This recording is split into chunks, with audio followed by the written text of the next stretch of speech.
Hello friends, welcome to my channel Easy Tasty Recipes. இன்றைக்கும் ஒரு சூப்பரான ஒரு கதை பார்க்க போறோம். இந்த கதை உங்களுக்கு பிடிச்சிருந்தா மறக்காம லைக் பண்ணிட்டு கமெண்ட் பண்ணுங்க. ஒரு வகுப்புல ஆசிரியர் மாணவர்களுக்கு பாடம் நடத்தி கொண்டிருக்கிறார். அப்போ ஒரு மாணவன் எந்திரிச்சு வாழ்க்கை தத்துவத்தை பத்தி சொல்லுங்க அப்படினு சொல்றான்.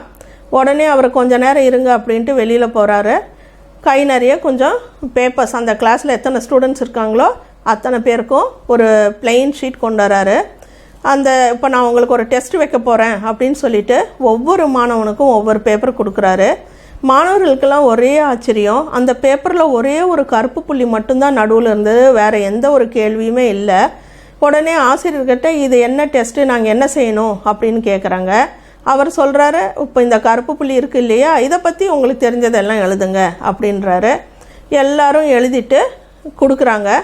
ஒவ்வொருத்தரும் அந்த கருப்பு புள்ளி எவ்வளோ பெருசு இருந்தது, எவ்வளோ அளவு இருந்தது, அகலம் எவ்வளோ பெருசு இருந்தது, அது நிறம் அடர்த்தியாக இருந்ததா கம்மியாக இருந்ததா, இதை சென்டரில் இருந்ததா அந்த பேப்பரில் ஓரத்தில் இருந்ததா, இந்த மாதிரி விஷயங்களை தான் அந்த கருப்பு புள்ளியை பற்றி எழுதியிருந்தாங்க. உடனே ஆசிரியர் சொல்கிறாரு, எல்லாருமே அந்த கருப்பு புள்ளியை பற்றி தான் எழுதியிருக்கீங்க.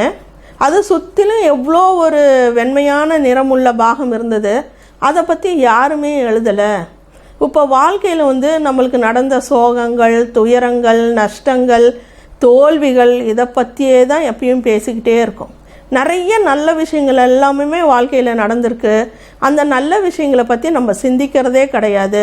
இந்த மாதிரி நெகட்டிவாக நடந்த விஷயங்களை பற்றியே நம்ம திங்க் பண்ணியே இருக்கிறதுனால தான் நம்மளுக்குள்ளேயே ஒரு நெகட்டிவிட்டி நிறைய ஃபார்ம் ஆகிடுது.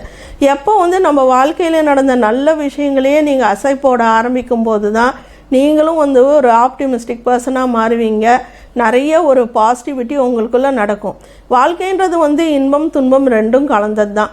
எப்பயுமே துன்பத்தை பற்றியே நீங்கள் பேசிகிட்டே இருக்கும்போது கண்டிப்பாக நம்மளுக்கு இனிமேல் என்ன நடக்குமோ, இது கெட்டதான் நடக்கும், நம்மளுக்கு என்றைக்குமே நல்லதே நடந்ததில்லை, கடவுள் நம்மளுக்கு இப்படி தான் நம்மளை படைச்சிட்டாரு, நம்ம அனுபவிச்சே ஆகணும், இதுதான் நம்ம தலைவிதி, இப்படியே தான் நிறைய பேர் பேசிகிட்டே இருப்பாங்க. இப்போ அதுலேருந்து எப்படி மீண்டு வர்றது அப்படின்னு கொஞ்சம் கூட யோசிக்கிறதே இல்லை.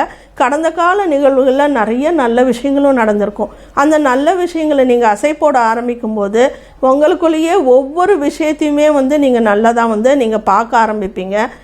அதுதான் வாழ்க்கை தத்துவம் அப்படிங்கிறாரு. மாணவர்களுக்கு இப்போ நல்லா புரிஞ்சது, வாழ்க்கைன்னா என்ன, இனிமேல் எப்படி இருக்கணும் அப்படின்னு புரிஞ்சுக்கிட்டாங்க. இந்த கதை உங்களுக்கு பிடிச்சிருக்குன்னு நினைக்கிறேன்.